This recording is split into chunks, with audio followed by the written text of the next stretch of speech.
Hey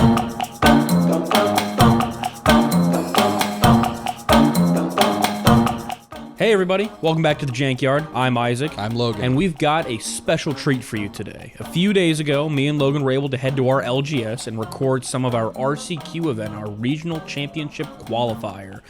And we got to see a bunch of people play, we got to record some games, we got to get some interviews, and overall we're excited about this video and where it's going to take us today. But the first thing we wanted to talk about was our relevance to Standard and what we know.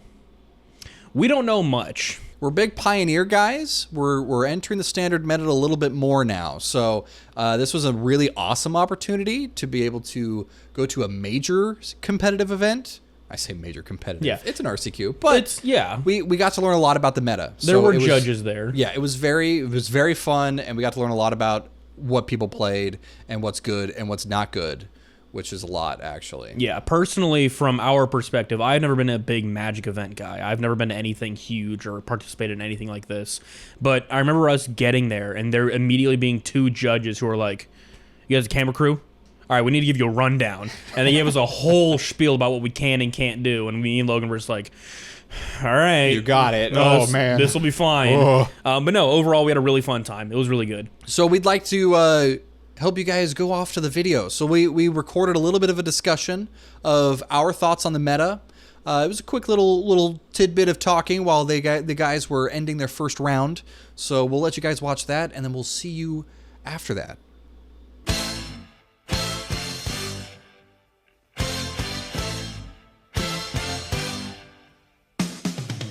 Live from our local LGS, it's the Jankyard. We're here. We're doing it, everybody. There's an RCQ happening. We've been invited to record an episode here where we'll get to talk about the Standard meta and interview some people that are playing around. So this will be pretty fun. Right now on our Standard meta, we actually have quite a bit going on in this store. I just walked around pretty briefly. I am seeing a lot of Kaidos. I'm seeing a lot of ley lines. But other than that, I'm seeing some fun stuff out there. Yeah, a lot of Dimir mid-range, a lot of Dimir aggro at the top right now. We've seen our LGS also loves aggro. So, I mean, last night at Friday Night Magic, I went up against two aggro decks like by myself, and I was playing aggro.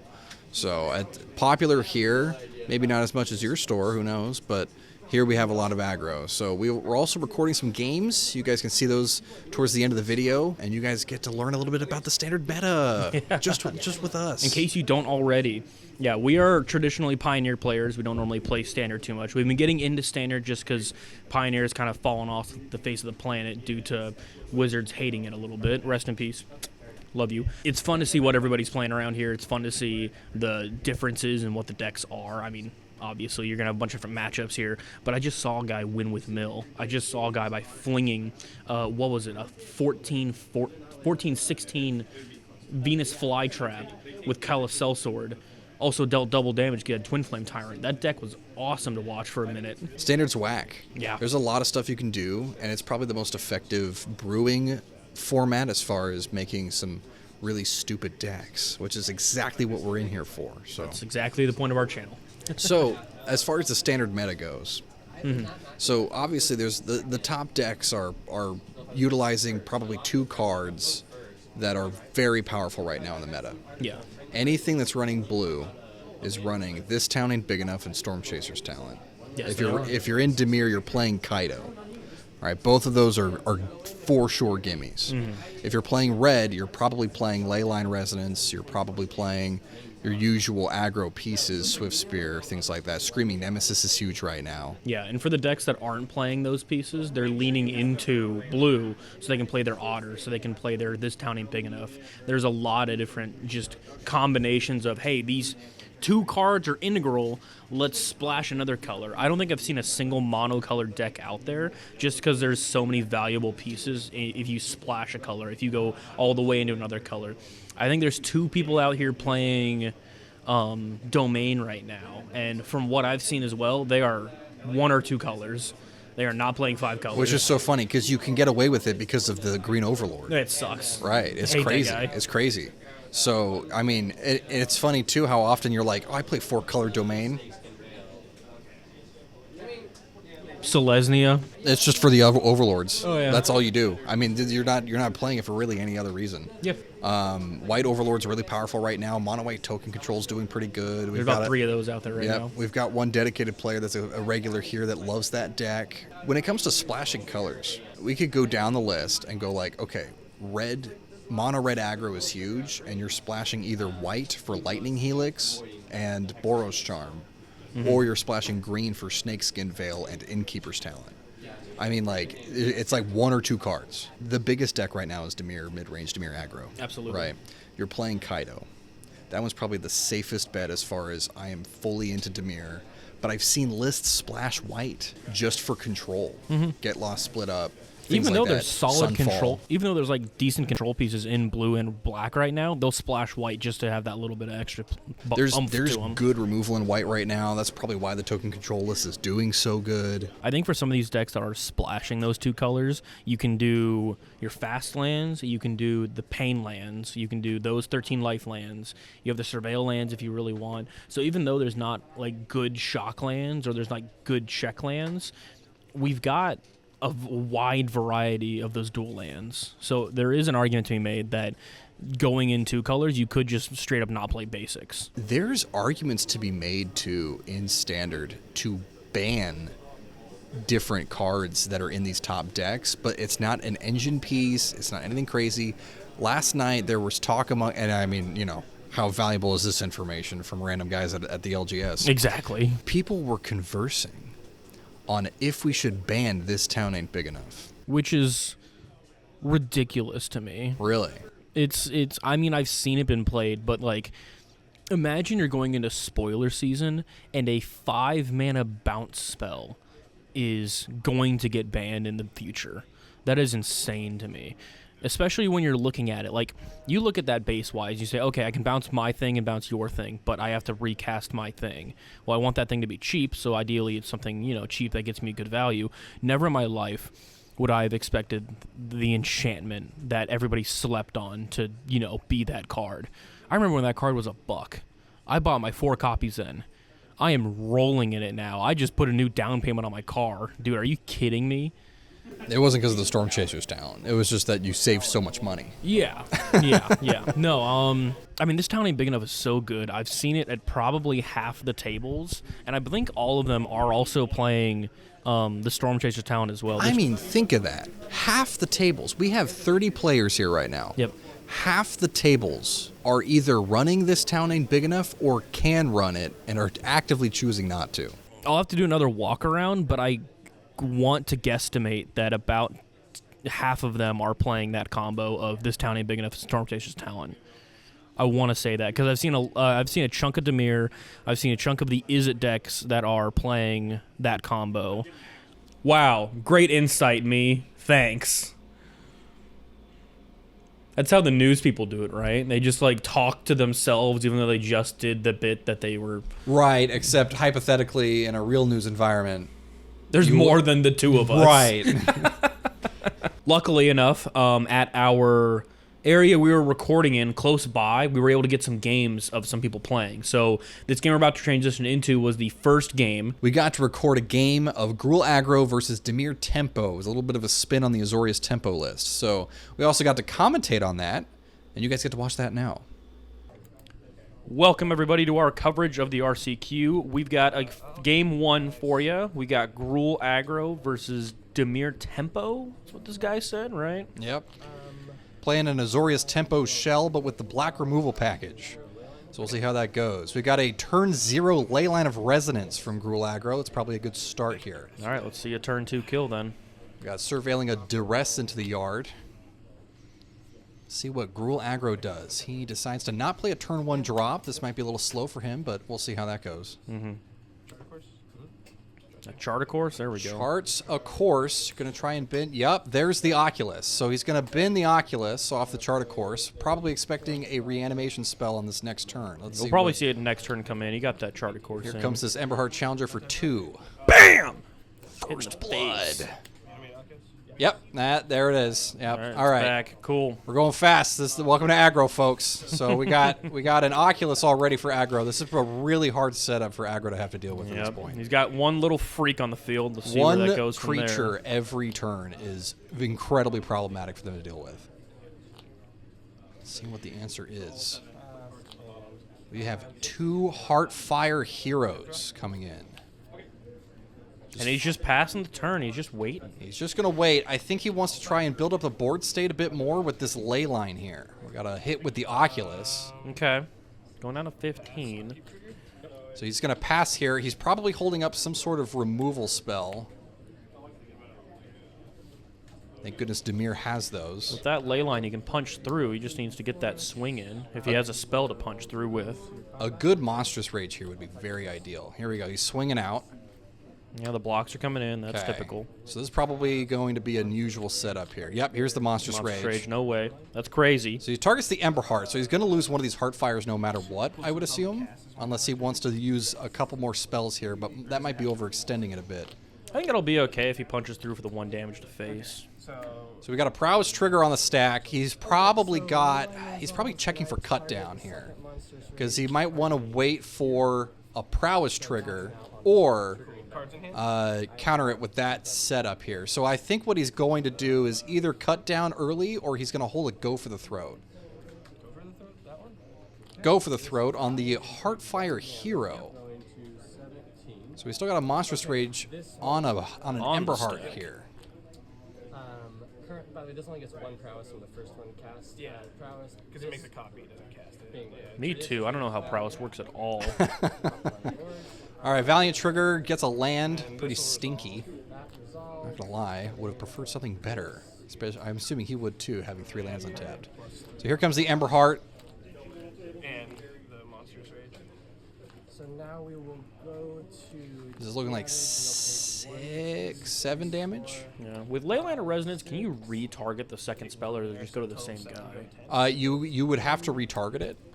Okay, well, you'd lose the 1 roll token, but I'm wondering if he could have punched through with the other guy. I wonder, he probably Go for the Throat of the Heartfire off of this Leyline stack. That's probably what it was. Yeah. So we got an untap here. Oculus, we got 2 bodies here. He's at 10 health. That's right, we do have a Slick Shot plotted. So he's probably going for lethal next turn. So let's see if Dimir Tempo wants to hold back. Ooh, he's shaking the card. Let's see. Looks like he wants to keep the Oculus. Nope. He's going in. All right. Interesting. So he's got a Slick Shot coming in. He probably has an answer for that. We're down to 8. Only got 2 1 turn lands. left. He has not drawn his 3rd land yet. He's probably got an answer for this Slick Shot somewhere. Yeah, Could be a kill Tempo spell. probably wants to do more, but he's just So here's the cast. The Ember Heart's got Trample. So this is an interesting decision, I think, for swinging in the Oculus. So he must have something. Here comes another Ember Heart. It's filling up the board pretty good. 2 2/2s might not be enough for this swing back. I'm going to target here, triggering... Ooh, we got a flame? Callous Sellsword. Okay. He's throwing it. So I believe, a turn inside out off the top. That's a great target. Turn inside out. Takes the turn inside out. He's going to target... He might want to target the Slick Shot here just to get enough damage over top. If he targets the Ember Heart Challenger, that'd be really cool.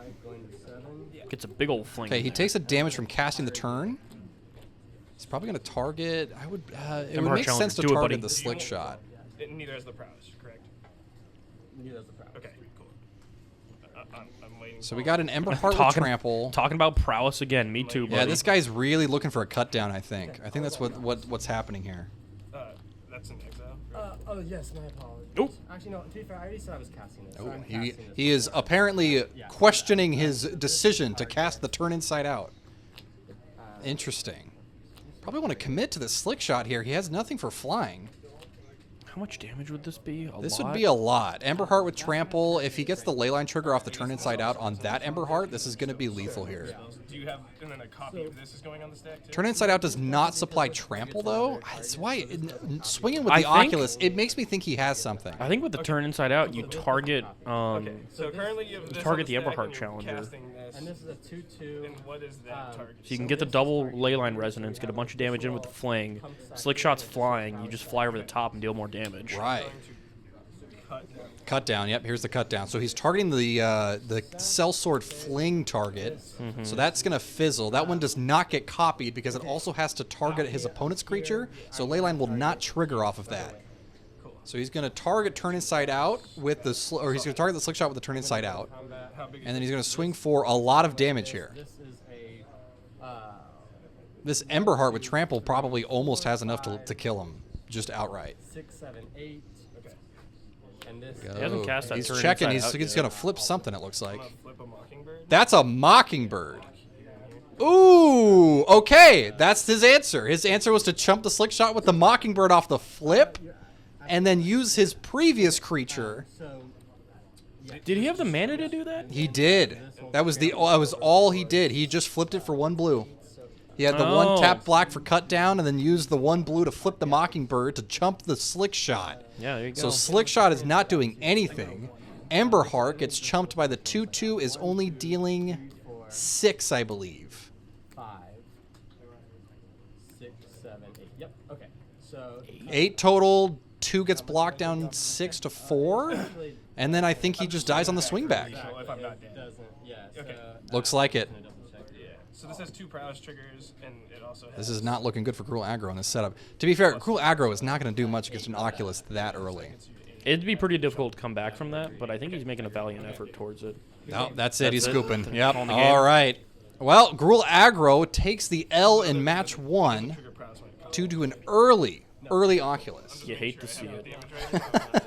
All right, going into match 2, just after the sideboards. I didn't pay attention to what they sideboarded in at all, but it was a lot of deliberation, to be honest. Good enough to not hate. We got Demir up 1-0 right now. Let's see if Gruul can pull it back here. Gruul on the play here is going to be ideal. Yeah. It's going to be a very good setup, I would imagine. The Riffle Shuffle. I don't think he has any foils in his deck, so it's like not that bad, but it's still Aggro decks are cheap, right? it hurts a little bit. Leyline of Resonance, you got the slick shots. Yeah. They're double sleeved, I'm sure. I don't know if I'd be bending them at all. All right, here come the cuts. All right, game 2. Those are some great cold cuts there. Sponsored by Jimmy John's. We're not. I wish we were. Should really go for a Jimmy John sandwich right now. All right, opening hands. Gruul Aggro on the play here. Let's see if he keeps this hand or not. I Looks see like he two will. cut downs in Demir's hand. Got another turn He kept 0 it. leyline. Alrighty. Starts the tap land turn 1. Interesting. I think that's okay. You got a cut turn 2 down he might and plot. opening hand. He's got 2 cut downs. I've seen them. Ooh, all right. Surveil to uh, start. That's probably a good way to set up here. The tap land means he's got a little bit of extra time. Bins a Charter Course off the Surveil. That is an okay bin. I expect an Emberheart. Yep, there we go. Take the 2. Land number 2 for Demir here. Founding into it. Founding the 3rd path. He's going to use that to cast a cut down. No way! It's the Emberheart. Interesting founding trigger there. Most of the time, Demir would want to start with the mill. Usually they want to read ahead to mill for that Oculus. I don't know. If it reads ahead early on the next turn, you do get the Oculus in there. You have your mana open to do that. I think it's okay to use it as removal right now. That's an acceptable play. Gruul I Aggro s- counters with another Emberheart. Ooh, mill the cut down. You don't want to see that. Milled what? 3 removal spells, Disfigure too. Ooh. No lands either off the top. dude. You can It's cast going it to with exile the Emberheart. Okay. Well, you can cast another piece of removal from graveyard with the founding. I'm curious if Gruul will even play a creature. Yeah, they don't. Yeah, He's just that's- going to cast yeah. Charter Course. That's a good idea. Cast Charter Course. So he's going to hold there's Charter Course. Course. So here comes, hypothetically, a decent enough. Another founding in the hand. What does he discard here? Discards a Picklock Prankster. Okay. Setting up here for hopefully a decent amount of setup. He's got the tapped lands from that cast on the chart, of course. He does have that second cut down in hand to handle any of the next creatures he plays here. Yeah, and unlike last game, he got the third land, so he's already doing pretty good. Questing Druid. Exiles 2 creatures off the top. It's probably the best thing that Gruul aggro can see in this situation. Honestly, just I would just play both of them. plot one, play the other, let him remove the other one, and then go for big swing next turn. I think he plays both and swings with the slick shot here. Well, he did.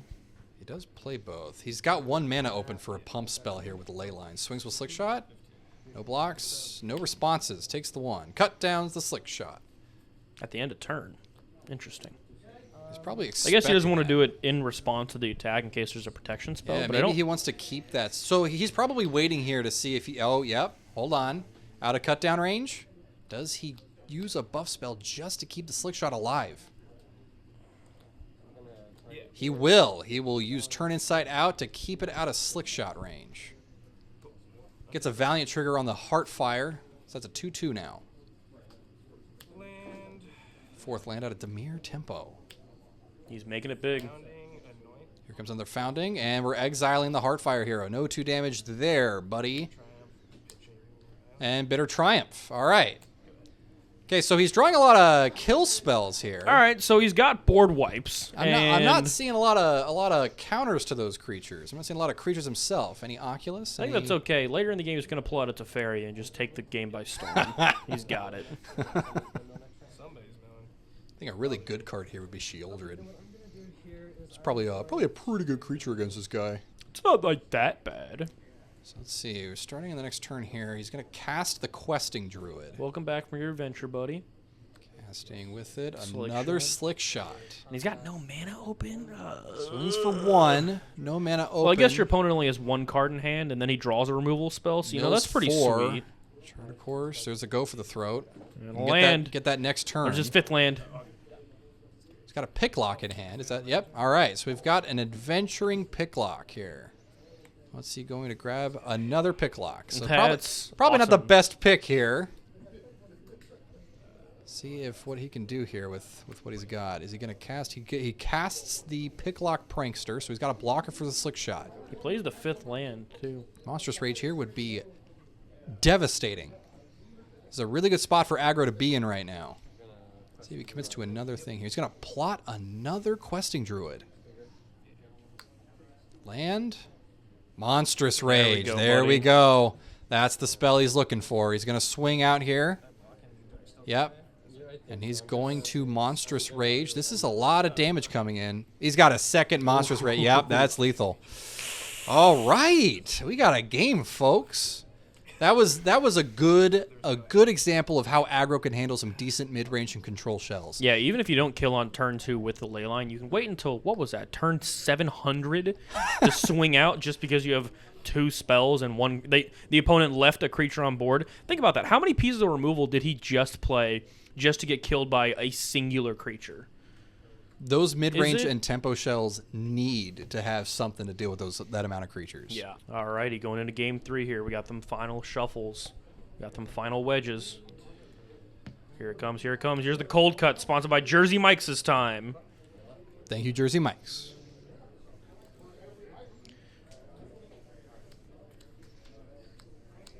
It's another good removal opening hand from Dimir here, it looks like. The Picklock Prankster gets him set up pretty well. Picklock and a cut down, it looks like. Ooh. Is there no ley line in Gruul's hand? I do not see a ley line. He's got a I Monstrous do see Rage. a Monstrous Rage and a Questing Druid, it looks like. I saw an Emberheart Challenger earlier, too. Off the top. Oh, we're going. They both kept. All right. I didn't even see Dimir play the land. Got a tap land again from Gruul aggro. I think that's okay. If anything proves anything about last game, he wants to be a little slower here. Dimir is going to hold any sort of effects here for a potential creature. Innkeeper's Talent. Ooh, what Turn the? 2. That is a slow We're card. going to get a Picklock. That's an Oculus. Grabs a Phantom Interference out of the yard from the Picklock Prankster. Okay, okay. Untap draw. Well, he's already got an Oculus pretty early in the game, so we might just see him See if we get that do reanimate game spell 1 here. again. Go ahead. Oh, he's got 3 lands. No reanimate spell to start, but that Oculus is going to continue to loom over the battlefield. Very slow start from aggro here, but the Innkeeper's Talent is exactly what I was expecting to see in Game 2, was more of a push for mid-range. That is a Paw Patch Recruit. Okay. And he's going to... Never mind. It's not a thing anymore. Wait a minute. He's thinking about it. Does he have an Overprotect in hand? Would he use it? I will say, I'm not sure I would use that if that was the case. Does he have an Overprotect in hand? He's got to turn inside out in a Monstrous Rage. Okay. Probably just Westing sitting there to Druid. determine. Yep, There's there's the Phantom Interference. Yeah, there's the quick counters. So this is that tempo counter that Dimir and Azorius tempo are both very good at here. It's a very, very, very powerful start for Dimir at this point. And there goes another creature. Getting countered again. 2 Phantom Interferences off the top. He's got a third Phantom Interference. He's got enough in the yard to hardcast another Oculus. That's what he does. Okay. Right. There goes the other Oculus. Bye-bye. Other Oculus can't get reanimated, but that's probably too good anyways. So here comes the next creature. So now at this point, I don't see a good path of victory for Gruul at this point, unless they can play something flying right now. I'll say he needs some creatures. He's got a lot of lands. Ups the Innkeeper's He just talent? goes to level 3 on the talent. This is a bad spot.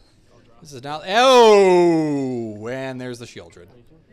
I don't know about you guys. As an aggro player, if I see a Shieldred, I just concede. He swing with Shieldred? He does. Shieldred have haste? Down to 11. He flipped it at the end of the opponent's turn. That would be it. Yep. So at this point, this is not looking good for I looked Gruul away aggro. for 2 seconds and Shieldred popped up. That's the story of my life. And now I think we're going to see a Dimir tempo victory here. Yeah, I think his nails are going in the coffin.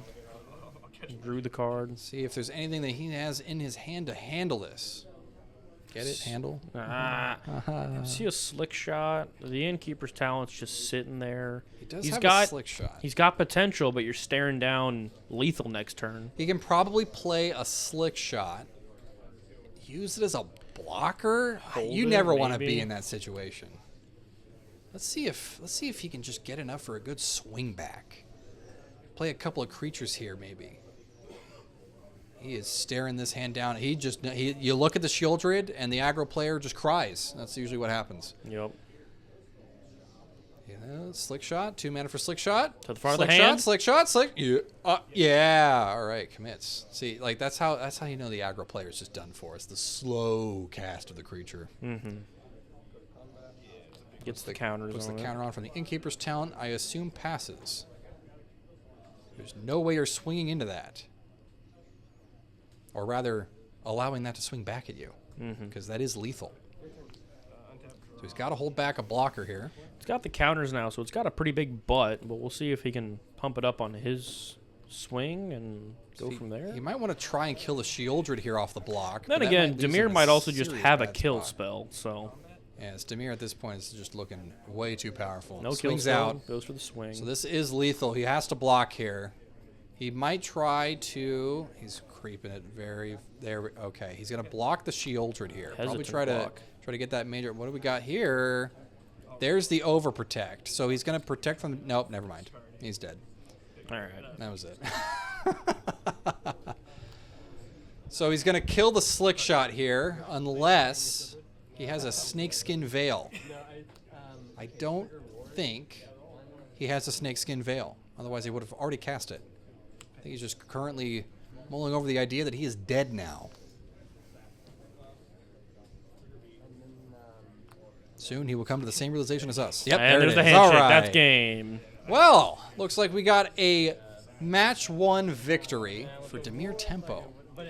Mostly a lot of these Tempo decks will play Azorius because the white spells have better access to that reanimation package for the Oculus specifically. But this guy decided to run a lot of that Dimir mid-range shell and just put in the Oculus. And honestly, why not? Yeah, hey, when you hit when you hit so many removal spells in game 2, I think you just proved yourself that you did good. But he still lost game 2, so there's got to be a good balance between what's blue, what's black, what's removal, what's creatures, and what do you keep. So I think Demir overall did a pretty good job. What a thriller. Great job, me. So many great plays, man. Shout out to Demir Tempo.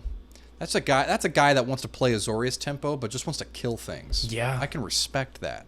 And that's okay to do, honestly. With this meta right now, black's really powerful. Demir is huge. Yes. Blue is very good right now. Yeah, blue, black are exemplified when we get to the top 8 that were at the RCQ. 6 of the 8 decks were black-blue, and then 4 of them added white for the Esper Bounce package. Of the 8 decks in our RCQ's top 8, 5 of them were Esper Blink. 1 was technically Demir. They didn't have the white package. And that's actually the one that won. Normally you'd be like, well, you have to have the Nurturing Pixie, because that's another way to bounce your stuff. No. He didn't need it. He was fine. Yeah, he did fine. So, very clearly, and we didn't talk about this deck in our wrap-up of the discussion, but this is the new kid on the block. Yeah. This deck is insane right now. And it's just because of, again, we did talk about this, how effective this town ain't big enough and Storm Chaser's talent is. It's ridiculous. So Azorius Enchantments is a fun deck, but this deck gives you 3 different ways of getting your pixies back into your hand. Or, and the kicker here, is Hopeless Nightmare, which is a very oppressive card in this deck. We have actually 4. So you have Nurturing Pixie. You have This Town Ain't Big Enough. You have Storm Chaser's talent to get back your spells. So it's not like the Hopeless Nightmares, but still. And then you have Fear of Isolation. Yep. Are all cards that just continuously bounce back your abilities to continue to get more value out of them. This deck is very, very potent, very good. I think the other thing that makes the deck solid is just cheap things to play. Because, like, early on, okay, great, I'm playing cheap cards, I'm getting things out fast, that's fine. Late game gives you a chance to bounce your stuff, get your bounce spells back, and keep playing the cheap things.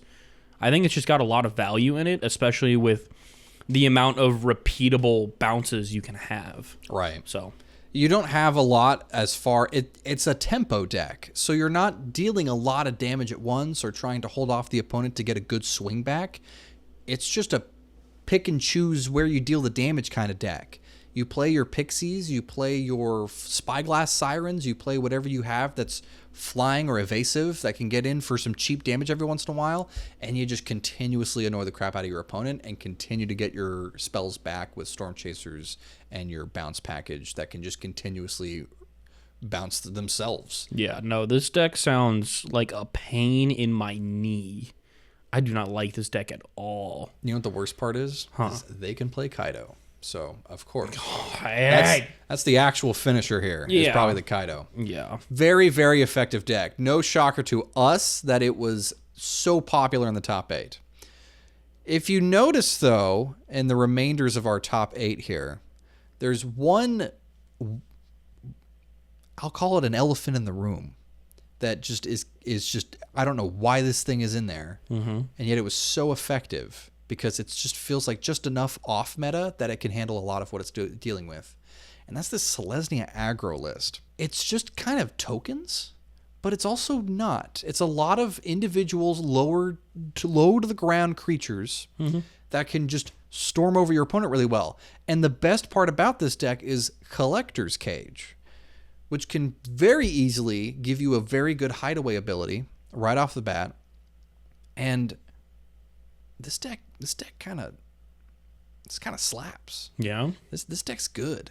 And luckily, of the few guys that we were able to interview, one of them was Marcus, the guy that played this deck in the top 8. So we'll talk with him. You guys get to see that interview. He'll describe the deck for you guys, and then we'll see you back after that. All right. I'm here with Marcus. Howdy. How's it going? Pretty good. Yeah. You're 2-0 right now, I think, right? Yeah. What are you playing? Collector's Cage, the Selesnya aggro deck. Yeah. So how do you run Collector's Cage as far as this deck goes? Is it just So basically, it's like you already run so many tokens and different creatures that are of different powers and toughness. So it makes it really easy to trigger, and a lot of the things that you play can be very explosive off of the Collector's Cage. right? Whether it be a Wilt Leaf Liege or a removal spell, it can be really big. Yeah. So when it comes to getting the different powers for Collector's Cage, do you run things like Innkeeper's Talent to help with that? Or is it No, just... you really don't need to. Your creatures pretty much on their own do that because you run a lot of 2/1s with Paw Patch and then Mana Dorks.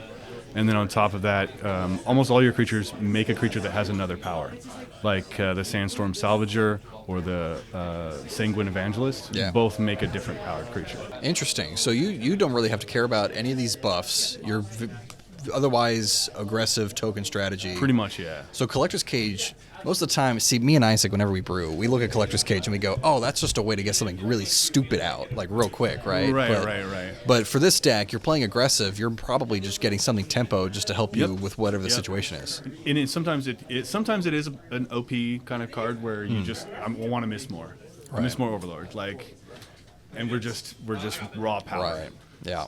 But I mean, to get a 6, a 6/6 for 2 mana or 3 mana investment is pretty damn good.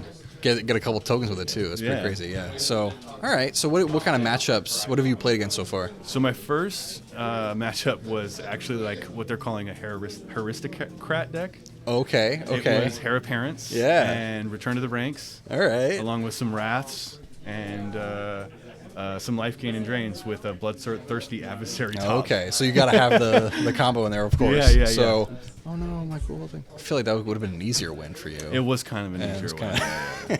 I mean, it did slow me down at first because my game 2, they started off with a Authority of the Consuls. Oh yeah. And then wrathed me a couple times, and then played Return to the Ranks and reached for the graveyard and said, I think I can kill you this turn. Jeez. Which is never a good sign. Right. But I did end up winning that match. Dang, all right. I got to respect anybody that brings Heir Apparent to an RCQ. I 100% agree. That's crazy. And then match 2, that was match 2. Match 2 was against the Otters deck. That's a little more standard. It was a little more standard, and it was pretty slow. They didn't have a lot of game against me. Right. I kind of just steamrolled the player, but they did mulligan to 5 in game 2, so that helps. Always helps. Yep. So you're an aggressive deck. How on par with other aggro decks do you usually do? I think I over the top them. Yeah. So in Magic there's the ebb and flow of things, and you kind of want to be the deck that's one step slower than the most prevalent deck. Yeah. So I think it's one step slower than, or actually 1 or 2 steps slower than the hyper aggro decks. Yeah. And it puts up so many bodies and butts. It's really hard for. That's what I was thinking. You're probably playing a lot of things that'll be really annoying for aggro decks to get through, for sure. Is there a matchup in particular you really like going up against? Pixies. I want to play against Pixies. I think there's quite a few here too. So. There is. I've seen a few for sure. It was very popular the last couple of weeks at F&M, so I think you'll probably run into one at some point. I assume one of them is going to get to the top tables. I would imagine so. Yeah. There is one deck I don't want to face though. Yeah. And that is Mono White. Mono White runs so many Wraths. Yeah. It is very hard to come back from. Very good Wraths. Yes. Lockdown, Split Up, Sunfall. Yeah. And the Sunfall is really the hard one. I'm actually running Aven Mind Sensor in my, not Mind Sensor, but the Aven Interrupter. Yeah. In the sideboard just for that. Just for that. Just for that. It's the only reason I'm playing it. Do you play? I assume you play Enduring Innocence in your deck. I don't. Maybe. Oh. I don't. The deck is so aggro that you don't. You don't even want to do it. I even kept asking 3 times when I was building it. You sure this card doesn't go in here? You sure this doesn't make sense? This really card doesn't go in here. Right. I think that's all the questions I got for you. So sweet. Yeah, thanks for sitting down. Yeah, Appreciate not a problem. Yeah. Wow, great job, me. You weren't there. That was my spotlight. Thank you everybody for watching. We appreciate you sticking around to the end of the video. If you did genuinely enjoy this format, please drop a comment letting us know that, or drop a like. We really, really did enjoy doing this, and we really appreciate Disc Heroes for letting us film again.